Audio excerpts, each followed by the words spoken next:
Hi, I'm Cody Vrosh. And I'm Cecil Sorrell. We make books, art, and screen-printed apparel. It's Binary Winter Press. But enough about us. Get to the art monkey. This is the tale of how one ridiculous drawing becomes a painting and a t-shirt design. For the line art itself, I like to start out with a brush dipped in drawing ink, an acrylic ink specifically. And just to do a thick outline, it adds more texture and gives a little more brushy feel. Then I move on to a dip pen. The thing I like about drawing inks is that they are nice and thick. The black ink itself has it doesn't require much post-production. You don't have to edit it much because it's a very deep, intense black color. You can see here, drawing teeth, drawing horns, drawing dragons. These two characters are from my Teeth Creatures series. They are both teeth creatures for obvious reasons. I think it's important for artists to embrace both their ridiculous side and their dramatic side. Explore the duality of that. I know how ridiculous these teeth creatures are. But hopefully they bring joy, and isn't that the whole point? And this is where the process diverges from the painting. Because after I scan the line work, I invert it, print it onto a transparency, and then using the power of ultraviolet rays, burn it into a screen emulsion on a stencil. And then we print it in the shimmery silvery ink. It's got a bit of a shimmer to it. It's just a metallic ink. It's not like a sparkly ink because you've got enough ways to shine. You don't need glitter paint on your shirt. And getting back to the painting. This is a red dragon. He is for the D20, the critical hit. Critical success. So we wanted a nice, fiery, tough dragon. Very pleased with himself dragon. A tough character. I paint in what I call a graphic watercolor style. I love line work about as much as I love watercolor, so I try to utilize both mediums in a way to express as much beauty as possible without sacrificing any of their unique traits that they carry on their own.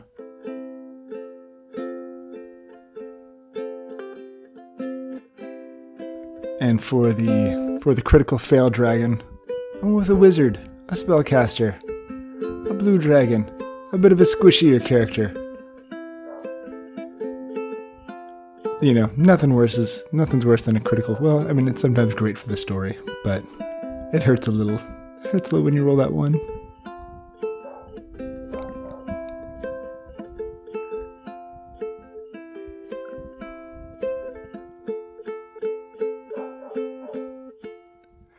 So you can see usually when I do watercolors, I do it section at a time. Like you can see me switching back and forth between the paintings to let them dry because I'll usually paint opposing sections and then let those dry, come back in. And so because you run the risk of if like a wet part touches another wet part, it'll bleed into each other.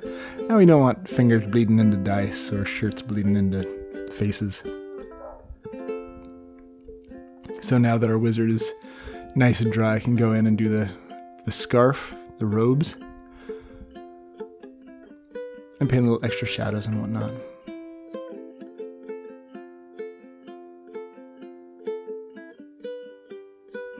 For all my shadows, I use indigo paint, a nice blue tone, so that nothing's actually painted. I very rarely ever use black watercolor paint.